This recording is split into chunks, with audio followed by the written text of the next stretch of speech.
My solar panels. Every time I talk about my solar panels, every single time I talk about my solar panels being on the side of my house, someone says, at least someone, maybe 5 people or 10 people say, you need to put them solar panels on the roof. And I thought I'd address that because it's driving me slightly mad. Now, the object of my my project here is to try and create a very, very low cost home. And I'm doing that with a budget of about £25 per week. That's my budget for this entire project. And about a fiver of that gets spent in the garden. So yeah, I put a couple of solar panels up on the wall, and I have been talking about what they're doing over previous videos. They're not that fantastic, but it's grey skies, what can you do? And yes, possibly they would, well, definitely would produce more power if they were on the roof.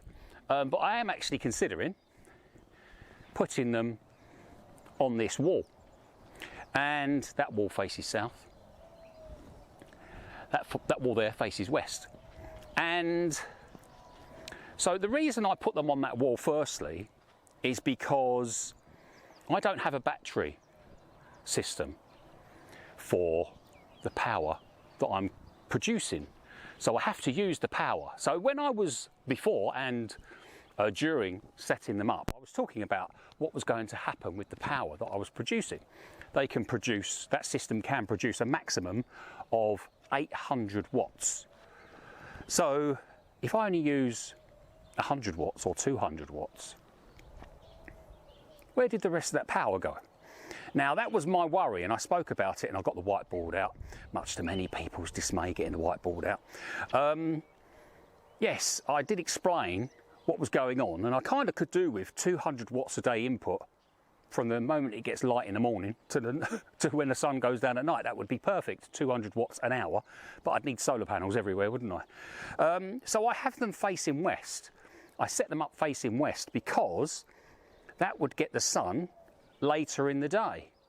That would get the sun from midday till, well, actually I thought maybe around 6 or 7. Turns out the sun just goes a little bit further around the house. So the sun comes off of those panels at about 4:30. So I'm probably going to have to do something. So, but in those 4 hours, they do produce their best power. Now that's when I want to heat my hot water and possibly cook my food. I use electricity to cook my food. But if I put them on that wall there, that's facing south. Now, although that gets power, that gets sunshine from around 8:30, 9 AM, and it gets the strongest sun until about 1, they still get some sunshine until about 4. So I wasn't sure what was going to happen to the power that I was producing. I thought if I didn't use the power that I produced, because I don't have batteries, then that power would just disappear. Like I could produce 800 watts, but only use 200, and then 600 watts just disappears somewhere. And I would not get the benefit of that 600 watts. So, yes, in hindsight, I didn't know. And the only way to find out what was going to happen with that power was to actually see what happens. Now, without putting myself in a sticky situation talking about it on the internet, all I can say is I needn't have worried.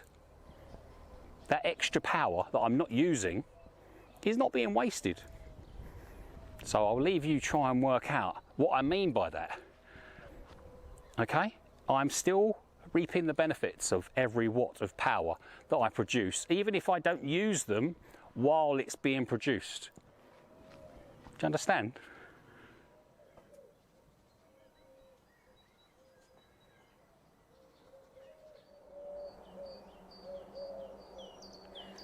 Teddy looks to have caught himself a mouse. So, the idea about putting solar panels on the roof. Right, okay, I'm in France, here, on my own, and I don't really know anyone. I don't really talk to anyone. And life is good. It's nice and peaceful and quiet. And, yes, ideally, solar panels would go on a roof. Now, my budget, as I said, is 25 quid a week for my whole project. And the solar panels project has already cost around €300. And I've spent a maximum of €15 on fixings to put them on the wall. Birds around here, busy time of year for birds. Yeah, so I spent virtually nothing on fixings. So for me to put them on the roof, I'm going to have to buy brackets of some description, which is going to make the project more expensive. Now, as I said in my previous video, I'm probably going to generate about 80 euros a year in electricity, possibly 90, maybe 100. So 90 euros a year, and they've cost me 300. So it's already going to take a few years to pay off the project as it is. So if I need to buy brackets to put them on the roof, that's going to add to the project cost, isn't it? So also, as I said, I'm on my own. Now, if you'd have seen me putting my solar panels on the wall, it was a bit of a chore. You know, I used my trailer and I managed to get them up there and managed to do it without hurting myself. Now, what would be the cost of hurting myself? Because firstly, the odds of me getting a solar panel on a roof on my own, pretty slim. The chances of breaking a solar panel doing it, i.e. they fall off, smash on the ground, or I drop it or damage it trying to do it on my own, well, the panel is about 90 euros delivered. So that would be a catastrophe if I damaged it. And if I hurt myself, what if I fell off the roof? What if I fell off the roof while I was doing it? Or if I had to hire scaffolding? Do you know what I mean? So for me, when you're on your own in a country like France, in the middle of nowhere, your health and well-being really has to be paramount over saving perhaps £1 a week in electricity. Do you know what I mean? It doesn't make sense for me to try and put them on the roof at all. It's such a small improvement over what I've already got. Anyway, so can we put that to bed now? The solar panels are not going on the roof. I've got no intention of putting them on the roof. I can't put them on the roof. I'd almost certainly hurt myself putting them on the roof, or I'd break the panel. And hopefully no one's going to say in the comments, those solar panels need to be on the roof.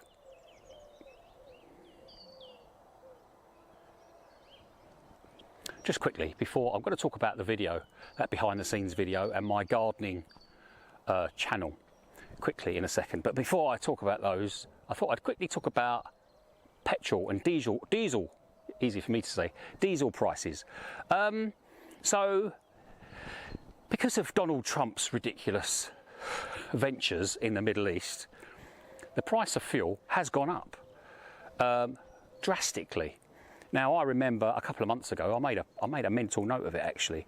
The price of diesel went down to €1.54 a litre. Now, that's the cheapest diesel I've seen for years, maybe 4 years? I don't know, absolutely years. And this hoo-ha started in the Middle East. And then all of a sudden, pretty much overnight, the diesel price went from about 154, between 154 and 160, somewhere around there. It went up to 2.29 at the supermarket. 2.29 a litre. And I was like, holy moly. Well, actually, my first thought was, that's going to destroy the economy, because no business can cope with fuel prices that are that high. It's just absolutely impossible. I mean, the cost of living is already going up through the roof. That's going to be a drastic increase, and it's going to be in the next few weeks. The cost of food is going to go absolutely ridiculous, and the cost of everything is going to go through the roof. And I didn't need fuel when I saw that last week, but I thought, and I noticed the petrol station up the road, it was 2.09. Still really, really high, but I thought to myself, well, just fill up, you know. So anyway, yesterday I was getting my shopping, and the price has gone down from 2.29 at the supermarket to 2.25, and just up the road it was still 2.09. So I thought I'll go down the road and fill up at 2.09, and I had to queue. There was a queue, and that got me thinking, is there going to be a fuel shortage? Because you just don't know. Anyway, so I filled the car up to the top. So I probably won't need diesel for another 3 months. Maybe. I don't really go anywhere. 3 months, 4 months maybe. So we'll have to wait and see what happens in the Middle East. But I predict a massive spike in the cost of living and inflation, etc., etc. So yeah, if you're wondering how much prices are, and I did actually go on to a website in the UK, and you can see how much petrol is and diesel is in the UK, and currently it's about £1.54 a litre, somewhere around there. So compared to France, absolute bargain.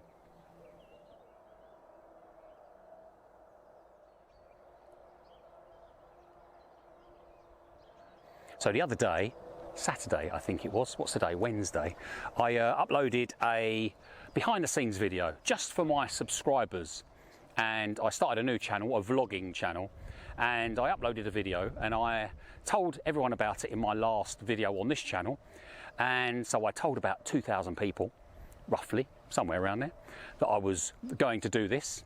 I spoke about it at the end of my videos. If I ever talk about my behind the scenes videos, I'm going to talk about it at the end of the video, because only my most loyal viewer watches all of my videos. And sorry, Teddy's up to something. What's he up to? He's catching bugs. So out of those 2,000 viewers, 200 people went over to the vlogging channel and subscribed. And because I knew 200 people had subscribed, when that video, when I uploaded it, reached 200 views, I unlisted the video.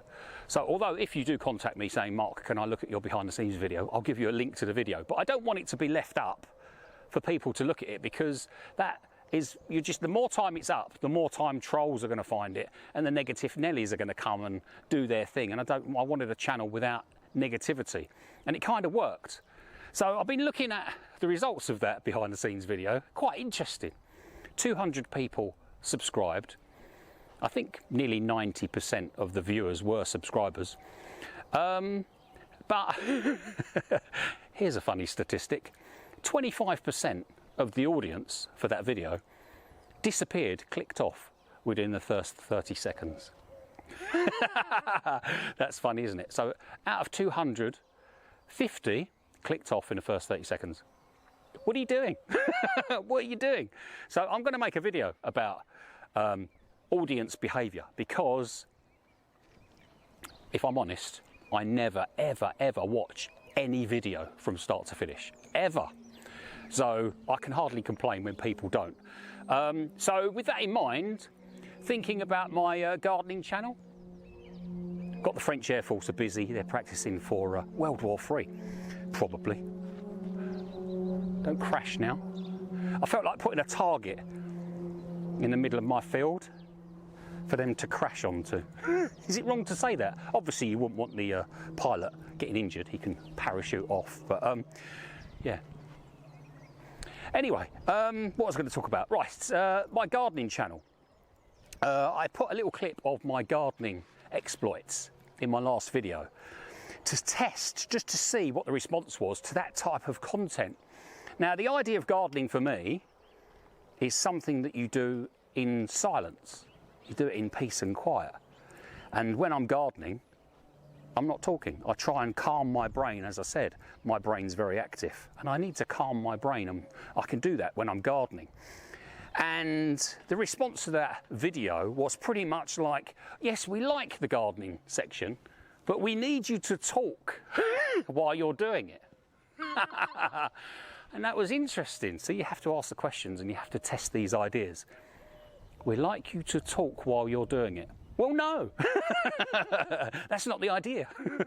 The idea of me gardening is to show you what I'm doing and how I've created what I've created on a budget of £5 a week, and not to continuously talk. Now that video, that 4-minute, I think it was a 4-minute section of video, took me 1 hour and 20 minutes to edit. And it probably took me an extra half an hour or 40 minutes of me when I was working. I probably added 40 minutes of work moving the camera around and setting it up while I was doing it. So that 4-minute video probably took me 2 hours of work to create. So if you said a 15 or 16 minute video, you can multiply that 2 hours by 4, and it's going to be an 8-hour day of work to create a full 16-minute video. Now that's going to generate virtually no money, because my audience have told me that they probably wouldn't watch 16 minutes of silence. So as much as I want to make a garden video or garden channel, there's not going to be enough viewers out there. Therefore, it's not going to pay any money. YouTube are not going to pay me any money if people don't watch. I might earn £2 or £3 from that video. And who's going to work for 8 hours to earn £2 or £3? Total waste of time, isn't it? Anyway, just thinking, my behind the scenes video, I probably should have put that on my second channel that's monetized, because I'd have earned something from it. As much as I do like to receive help from my amazing coffee.com supporters, yeah, YouTube would have paid me something for those 200 views, wouldn't they? Anyway, I'll leave it there. Hope all is well. I hope we're all caught up. Interesting coffee chat, interesting solar panel chat, and interesting human behaviour chat. And I'm sure to explore that more when it comes to viewing YouTube videos. See you later.